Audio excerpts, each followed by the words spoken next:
Mission 2024 पर BJP की नजर है और ये एक्सक्लूसिव तस्वीरें फिलहाल आप अपनी टीवी स्क्रीन पर देख पा रहे हैं बीजेपी मुख्यालय की, जहां तमाम जो दिग्गज हैं आज की बैठक के वो मौजूद हैं। सीएम भजनलाल शर्मा मौजूद हैं, डिप्टी सीएम दिया कुमारी मौजूद हैं, डिप्टी सीएम प्रेमचंद बैरवा भी मौजूद हैं।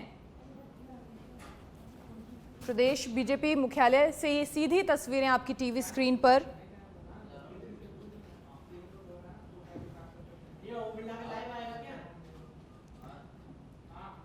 बीजेपी कोर कमेटी का मंथन आज होना है और इसी के लिए तमाम दिग्गज पहुंच चुके हैं। ये एक्सक्लूसिव तस्वीरें आपकी टीवी स्क्रीन पर। सीएम भजनलाल शर्मा मौजूद हैं, बीजेपी प्रदेश अध्यक्ष सीपी जोशी मौजूद हैं।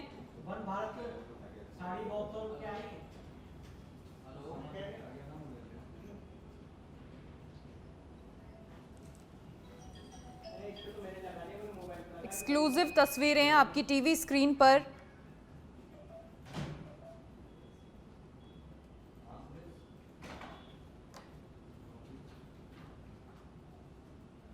राज्यसभा चुनाव, लोकसभा चुनाव को लेकर मंथन आज होना है। तमाम जो मुद्दे हैं प्रदेश की जनता के लिए हों या फिर चुनाव के मद्देनजर जो मुद्दे अहम माने जा रहे हैं उन पर चर्चा होनी है। साथ ही एक राष्ट्रीय बैठक, राष्ट्रीय महामंथन भी होना है 17-18 फरवरी को। तो उस लिहाज से भी किस तरीके से प्रदेश को आगे बढ़ाना है, चुनाव में क्या रणनीति होनी है, उसको लेकर चर्चा होगी। और प्रदेश अध्यक्ष सीपी जोशी ने साफा मुख्यमंत्री भजनलाल शर्मा को फिलहाल पहनाया है।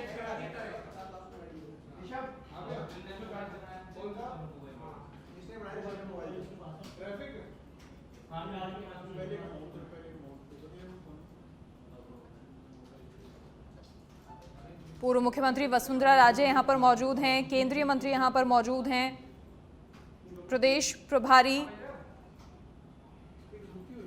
भी यहां पर मौजूद हैं।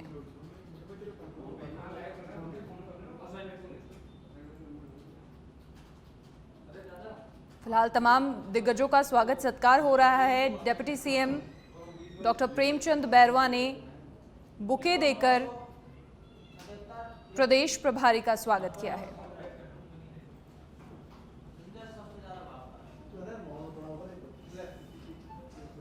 तो एक्सक्लूसिव तस्वीरें आपकी टीवी स्क्रीन पर आप फिलहाल देख पा रहे हैं।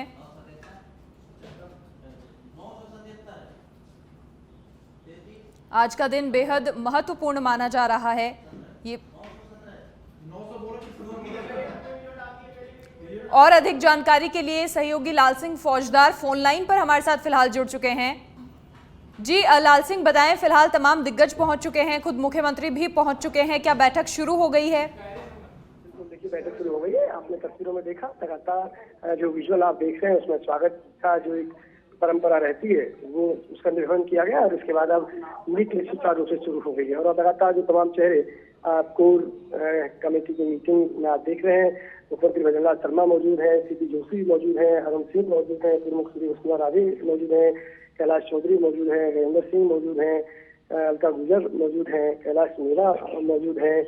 इसके साथ तमाम जो चेहरे आप देख रहे हैं वो सभी, दिया कुमारी मौजूद हैं, प्रेमचंद बैरवा मौजूद हैं, जो कोर ग्रुप के मेंबर हैं वो सभी मौजूद हैं। और फिलहाल मीटिंग सुचारू रूप से चल गई है। और इस मीटिंग में जो मंथन और चिंतन होगा वो एक आदमी चुनावों का रोड मैप तय करेगा, यानी कि पार्टी किन मुद्दों को लेकर किस तरह से लोकसभा के रण में उतरेगी, किस तरह दिग्गज नेताओं के दौरे तय किए जाएंगे, टिकट की रणनीति क्या रहेगी, क्या आधार रहेगा, क्या अधिकतर सीटों को बदला जाएगा, कितने नए चेहरों को जगह दी जाएगी। राज्यसभा की जो 3 सीटें हैं उनमें 2 जो भारतीय जनता पार्टी की जीत आसान मानी जा रही है उन पर क्या नए चेहरों को उतारा जाएगा, या फिर जो तमाम चेहरे जिनके नाम मीडिया के माध्यम से मान लीजिए या सियासी गलियारों में मान लीजिए घूम रहे हैं उनमें से किसी को मौका मिलेगा। राजेंद्र राठौड़ का नाम चल रहा है, अलका गुजर का नाम चल रहा है, सतीश पूनिया का नाम चल रहा है, ओम माथुर का नाम चल रहा है। तो क्या इन नामों में से कोई नाम आपके सामने आएगा, या फिर जैसा कि पार्टी लगातार चौंकाने वाले फैसले लेती आ रही है तो ऐसे नाम सामने आएंगे जिनका हम अंदाजा नहीं लगा पा रहे हैं। खैर, इस तमाम बिंदुओं पर चर्चा होगी। तो यानी कि कहीं ना कहीं एक मोटे तौर पर कहा जा सकता है कि नामों पर चर्चा होगी। लोकसभा के चुनावों को लेकर किस तरह की रणनीति बनानी है उस पर चर्चा होगी। किन मुद्दों को लेकर जनता के बीच जाना है उन पर जिक्र होगा। और चूंकि अब डबल इंजन की सरकार है, ऐसे में जो मैनिफेस्टो के वादे आपने किए हैं, एक एक करके उन वादों को कैसे पूरा किया जाए, क्योंकि लोकसभा चुनाव से पहले आपको ये एहसास भी जनता को कराना है कि डबल इंजन की सरकार आई है, जिन वादों के साथ आई है उन वादों पर हम पूरी तरह से खरा उतरने का प्रयास कर रहे हैं और एक के बाद एक बड़े वादे हम वादी कर रहे हैं। और जो कहा है कि हमको इनको लिंगर ऑन नहीं करना है, यानी कि चुनावी के लास्ट साल में नहीं बल्कि हम शुरुआत में वादे पूरे करने में विश्वास करते हैं, ऐसा पार्टी कहती है, वो करके उनको दिखाना होगा। जी लाल सिंह, ये बताएं कि देखिए जिस लिहाज से ये मीटिंग रखी गई है, बेहद महत्वपूर्ण मीटिंग है, कोई जानकारी मिल पा रही है कितनी लंबी ये मीटिंग चलने वाली है, क्योंकि इसके बाद आज खुद मुख्यमंत्री के भी कई जिलों के दौरे भी प्रस्तावित हैं। देखिए बिल्कुल अभी मीटिंग लंबी चलेगी, क्योंकि ये कोर ग्रुप की मीटिंग है और उसमें एक ही बिंदु पर विस्तार से चर्चा होती है, गहनता से चर्चा होती है और केवल चर्चा नहीं होती है, उसका निष्कर्ष निकाला जा रहा है। क्योंकि उस निष्कर्ष के आधार पर आप केंद्र को रिपोर्ट भेजते हैं और वो एक आधार बनती है आपके आगामी फैसलों को लेने पर, आगामी योजनाओं को जमीन धरातल पर उतारने के लिए, आगामी चुनावों में किस तरह आपको योजनाएं बनानी है, किस तरह कार्यरेखा तैयार करनी है। तो ऐसे एक ही बिंदु पर गंभीरता से चर्चा होती है, निष्कर्ष निकाला जाता है, क्योंकि ये रिपोर्ट फिर केंद्र को भी आपको भेजनी है, तो वहाँ पर उसको एक अंतिम मोहर लगती है। तो ऐसे में एक ही बिंदु पर चर्चा हुई। जहाँ तक दौरे की बात है, कोटा में उनका दौरा प्रस्तावित है मदनलाल शर्मा का, 2 बांध है जिनका वो देखेंगे, उनके कार्य योजना की रिपोर्ट देंगे और हवाई माध्यम से उसको देखेंगे, हवाई सर्वे वो करेंगे इस तरह से दोनों बांधों की रिपोर्ट का, किस तरह काम चल रहा है। अब ये डिपेंड करता है मौसम पर।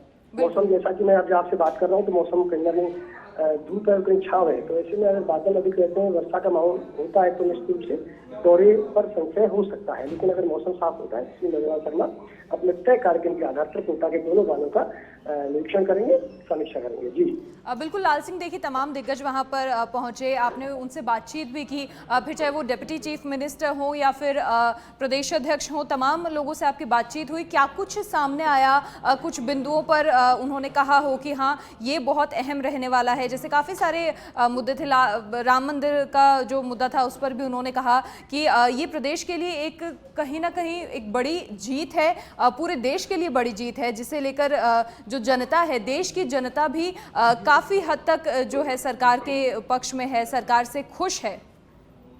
देखिए बिल्कुल, क्योंकि आप देखो देश की लोकतंत्र को, देश के लोकतंत्र में मतदाताओं का मूल अगर हम समझें और इतिहास को हम देखें तो देश का मतदाता भावनाओं में बहुत विश्वास करता है और भावनाएं तय भी करती है। कई बार ऐसे इतिहास के झरोखे से हम देखते हैं तो इस तरह के उदाहरण देखने को मिले कि सत्ता का परिवर्तन होने जा रहा होता है, लेकिन ठीक कुछ ऐसा घटनाक्रम हुआ जो भावनाओं का ज्वार ऐसा बहा कि वो चीजें नहीं हो पाई, जिसका अनुमान लगाया जा रहा था। तो आज चूंकि ये एक भावनाओं से जुड़ा मुद्दा है, राम का मुद्दा है, तो ऐसे में राम के लेकर जब एक चुपता है और ये श्रेय जा रहा है पीएम मोदी को, तो ऐसे में पार्टी हर हाल में चाहेगी कि लोकसभा चुनावों तक ये मुद्दा बना रहे और इस तरह भावनात्मक जुड़ाव लोगों का राम मंदिर से बना रहे, ये एक पार्टी की रणनीति का हिस्सा है। तो पार्टी ऐसे में और भी कार्यक्रम इसको लेकर बना सकती है। और जहाँ तक आपने कहा मुद्दे, तो देखिए हमने जब जो नेताओं से बात की, उन नेताओं से बात करने के बाद जो निकला उसमें जैसा मैंने कहा कि राम मंदिर अहम मुद्दा रहेगा, भगवान श्री रामलला की भव्य प्राण प्रतिष्ठा का समारोह जिस तरह और उसके बाद सांस्कृतिक राष्ट्रवाद का प्रखर देश में देखी जा रही है और जो साथ ही दुनिया में जो मान बढ़ा है भारत का उसको लेकर देखा जा रहा है और केंद्र सरकार की तमाम योजनाएं जिनसे एक वर्ग बहुत ज्यादा लाभान्वित हुआ है और जो गहरी पैठ है उनको देखा जाएगा। साथ ही एक बात मैं जरूर कहना चाहूंगा, क्योंकि बीजेपी की जो सरकार राजस्थान में आई है वो 2 बड़े वादे करके आई है। एक तो कानून व्यवस्था को आप सुधारेंगे, क्योंकि पिछली सरकार का सबसे बड़ा मैं अगर माइनस पॉइंट कहूँ तो वो था कानून व्यवस्था। ऐसे में कानून व्यवस्था को आपको सुधारना ही है और ये मैसेज भी देना है कि हाँ नई सरकार में बदलाव के बाद एक जो आमजन में विश्वास और अपराधियों में भय होगा वो आपको दिखाना भी होगा। उसके लिए काम करने की अभी जरूरत भी है, क्योंकि अभी ऐसा एहसास हो भी नहीं रहा है। तो निश्चित रूप से कहीं ना कहीं अपराधियों पर अंकुश लगाने की सरकार को जरूरत है, वो आपको करके दिखाना पड़ेगा। इसके साथ ही तमाम जो मैनिफेस्टो के अहम वादे थी, चाहे पेपर लीक में जिस तरह 47 लाख युवाओं के साथ खिलवाड़ हुआ, उनके सपने तार-तार हुए, उसके लिए आप क्या ठोस कदम उठा रहे हैं उसको आपको दिखाना होगा। महिलाओं की सुरक्षा का आपने वादा किया था, उसके लिए आप क्या कदम उठा रहे हैं वो करके आपको दिखाना होगा। तो ऐसे में जो कोर कम से कम 5 ऐसे कोर मुद्दे तो भारतीय जनता पार्टी उनके दम पर सत्ता में आई और लोगों ने भरोसा जताया, वो आपको लोकसभा चुनावों से पहले जमीनी धरातल पर उतार कर दिखाना होगा, ताकि जनता में भरोसा पैदा हो सके कि हाँ डबल इंजन की सरकार है और जिन वादों के दम पर सरकार आई और जो वादे हमसे किए जनता में पूरे किए जा रहे हैं, तो ऐसा सरकार को करना होगा। तो आज कोर कमेटी की मीटिंग के विषय मदनलाल खुद मौजूद है, तो निश्चित रूप से ये भी तय होगा कि आगामी दिनों में राजस्थान की सरकार को ऐसे कौन से अहम फैसले लेने हैं ताकि एक पॉजिटिव मैसेज जा सके। जी बिल्कुल लाल सिंह, देखिए कानून का मुद्दा तो बेहद अहम मुद्दा है, क्योंकि जिस तरीके से राजस्थान में खैर परिपाटी ऐसी ही रही है। खुद सरकार में आने के बाद मुख्यमंत्री भजनलाल शर्मा इस पर नज़र बनाए हुए हैं। लगातार आईएएस ऑफिसर्स के, आईपीएस ऑफिसर्स के तबादले हो रहे हैं, नई जिम्मेदारी दी जा रही है। पिछली सरकार में जो खास लोग रहे हैं सरकार के, तो उन्हें कोशिश की जा रही है कि कहीं दूर भेजा जाए। तो इसे लेकर क्या आप देखते हैं किस तरीके से सरकार इस पर फोकस कर रही है? क्या परफॉर्मेंस इसका बेस रह रहा है या फिर जो पसंद है वो बेस यहाँ पर है? ऐसा कह सकते हैं कि कहीं ना कहीं परफॉर्मेंस पर फोकस किया जा रहा है। जी। इम्पोर्टेंस परफॉर्मेंस है, क्योंकि ऐसे आपने देखो चाहे लगातार सीएस के चरण में देखिए, एसीएस के चरण में देखिए, तो ये कहीं ना कहीं और इशारा कर रहे हैं, जैसा कि पीएम मोदी लगातार फोकस करते हैं कि आपका रिजल्ट ओरिएंटेड वर्क होना चाहिए, आपका काम जो हो रहा है उसका रिजल्ट दिखना चाहिए, जनता में उसका असर दिखना चाहिए। हम आए हैं सरकार में तो ये दिखना चाहिए, एहसास होना चाहिए। और ये कब होगा जब एक ऐसी ब्यूरोक्रेसी का चेहरा आप सामने लाएंगे जो जनता के प्रति जवाबदेह होगा, जो जनता के प्रति ईमानदारी से, समर्पण के भाव से काम करेगा। क्योंकि सरकार का बदलाव आम व्यक्ति को तभी दिखता है ना, अगर थाने में वही थानेदार आपको मिलता है, या ये कोई थानेदार भले ही वो मिले लेकिन उसकी कार्यशैली अगर वही मिलती है, तो जनता को लगता है कि सरकार बदली लेकिन हमारी राज नहीं बदला। राज बदलने का एहसास तब होता है जब जनता का सामने जो ब्यूरोक्रेसी होता है, अधिकारियों से होता है, उनके व्यवहार में परिवर्तन आता है, वो ईमानदारी से काम करते हैं, निष्ठा से काम करते हैं। तो इसके लिए सरकार लगातार काम कर रही है। यही मैं कह रहा हूँ, कहीं ना कहीं पसंद के स्थान पर परफॉर्मेंस को ज्यादा तरजीह दी जा रही है, और वो आने वाले दिनों में आपको बेटर रिजल्ट भी देता हुआ नजर आएगा। अगर परफॉर्मेंस का आप ध्यान रखेंगे तो किसी भी सरकार के लिए ज्यादा कारगर साबित होता है। कि पसंदीदा होना तो आपकी पसंद और नापसंद पर निर्भर करता हो सकता है, परफॉर्मेंस में ज्यादा बेटर नहीं करते हो, लेकिन आपको पसंदीदा हो तो उससे जो बेहतर परिणाम आप पाना चाहते हैं वो नहीं पा सकते। तो स्वाभाविक है परफॉर्मेंस पर फोकस रहेगा। और आने वाले दिनों में देखो, मैंने कह रहा हूँ, इस पर आपको थोड़ा सा पार्टी को भी सोचना होगा, सरकार को भी सोचना होगा, क्योंकि जनता ये चाहती है कि जितनी जल्दी ये बदलाव हो जाए। हालांकि ये रणनीति का हिस्सा होता है कि जैसे कि भजनलाल शर्मा ने पहली मीटिंग में इस बारे में कहा था कि मैं इसमें विश्वास नहीं करता कि आपकी ताबड़तोड़ ट्रांसफर कर दूं। ऐसा नहीं है, आपको काम करना है, ईमानदारी से काम करिए, जनता के प्रति जवाबदेही के साथ काम करिए, और धीरे धीरे परफॉर्मेंस के आधार पर, कार्य के आधार पर तय होगा किसको कहाँ लगाना है। लेकिन जनता अभी बहुत ज्यादा उम्मीद के साथ है, क्योंकि जब बदलाव होता है ना तो जनता को अपेक्षा बहुत ज्यादा सरकार से होती है। ऐसे में उस सरकार की बड़ी चुनौती बन जाती है जो सत्ता में आती है कि उन अपेक्षाओं पर कैसे खरा उतरा जाए। और वो चुनौती उस समय डबल हो जाती है जब चूंकि आपको ठीक चुनावों में उतरना होता है, समय आपके पास है नहीं, आपको परफॉर्मेंस अभी साबित करनी है लोकसभा चुनावों से पहले, तो ऐसे में आपके लिए चुनौती दोहरी हो जाती है। तो ऐसे में आज उस कार्यक्रम जो मीटिंग है कोर की, उसमें निश्चित रूप से इन तमाम बिंदुओं पर चर्चा होगी। और जैसा कि मैंने कहा कि न केवल राजस्थान सरकार की योजनाओं को लेकर एक रोडमैप तैयार होगा, लोकसभा चुनावों को लेकर, राज्यसभा चुनावों को लेकर, संगठनात्मक दृष्टि से लेकर, दिग्गज नेताओं के दौरों को लेकर आगामी कार्यक्रमों की रूपरेखा इस कमेटी की मीटिंग के बाद निकलकर बाहर आएगी। जी लाल सिंह, अच्छा देखिए, महिला शक्ति, नारी शक्ति पर भी काफ़ी फोकस किया जा रहा है, जोर दिया जा रहा है महिला सशक्तिकरण को लेकर। तो वैसे तो काफ़ी सारी योजनाएं भी महिलाओं के लिए हैं, लेकिन इसके अलावा क्या स्पेसिफिकली कुछ और इस मीटिंग में निकलकर सामने आएगा कि और किस तरीके से आगे महिलाओं को बढ़ावा देना है हर क्षेत्र में?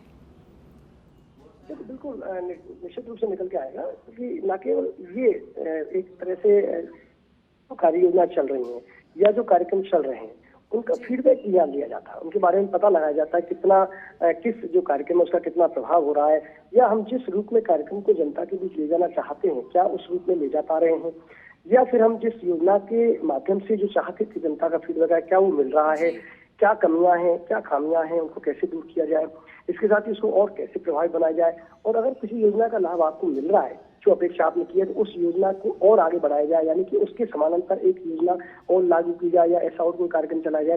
क्योंकि जैसा मैंने कहा कि महिला, युवा, किसान, मजदूर, इन वर्गों को पार्टी नहीं छोड़ने वाली है, क्योंकि इन पर फोकस करेगी। जैसे कि पीएम मोदी ने 4 पिलर बताए, इन 4 पिलरों को लेकर पार्टी लगातार केंद्र में रखते हुए आगामी योजना बनाएगी। तो निश्चित रूप से आने वाले दिनों आप देखोगे कि जो गांव चलो अभियान है इस पर और फोकस किया जाएगा, मंत्रियों को रात्रि विश्राम करने पर जोर दिया जाएगा।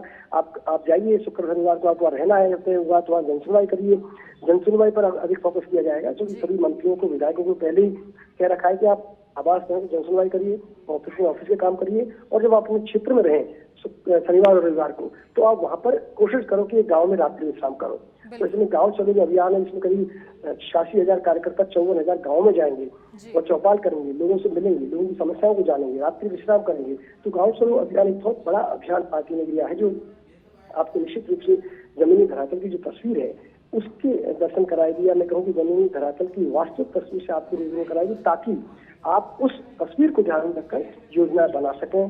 ताकि चूंकि कई बार जो फीडबैक आता है प्रशासन के द्वारा, मान लो आप चंद कार्यकर्ताओं के द्वारा जो फीडबैक देते हो वो फीडबैक नहीं होता है, जो सच में होता है। लेकिन जब आप गाँव में रुकोगे तो वहाँ बिजली की समस्या का पता लगेगा, क्या वाकई बिजली इतनी आ रही है जितनी आप देने का वादा करते हैं, वहाँ की आपको साफ सफाई का पता लगेगा, लोगों की और रोजमर्रा की समस्याओं का पता लगेगा।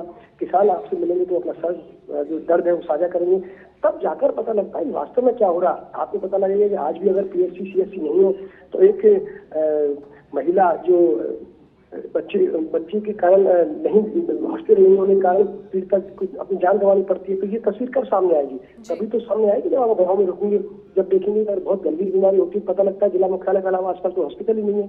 सड़कें कैसी हैं, सड़कें सही स्थिति में नहीं है, बिजली व्यवस्था कैसी है, पानी व्यवस्था कैसी है, तस्वीर तब निकल कर आती है तब आप सही मायनों में गांव में रात्रि विश्राम करेंगे, लोगों से मिलेंगे और उनके आधार पर जब योजना बनाएंगे। क्योंकि हम लगातार देखते आ रहे हैं, हम जब फील्ड में जाते हैं देखते हैं कि वादे तो बड़े बड़े होते हैं, चाहे सरकारें कोई आए, लेकिन अभी भी देखने को देखो चिकित्सा व्यवस्था आज भी उतनी बेहतर कहाँ है। एक डिलीवरी के दौरान महिला की सिर्फ इसलिए मौत हो जाती है क्योंकि हॉस्पिटल पास में होता नहीं है, रास्ते सही होते नहीं है, समय पर इलाज मिल नहीं पाता है। तो ये तस्वीरें बेहद शर्मनाक है लोग। जी लाल सिंह, बहुत शुक्रिया तमाम जानकारी साझा करने के लिए। तो हमारे सहयोगी ने जिस तरीके से पूरी जानकारी साझा की, फिलहाल मीटिंग चल रही है और क्या क्या मीटिंग से निकलकर सामने आएगा आप तक जरूर पहुंचाएंगे।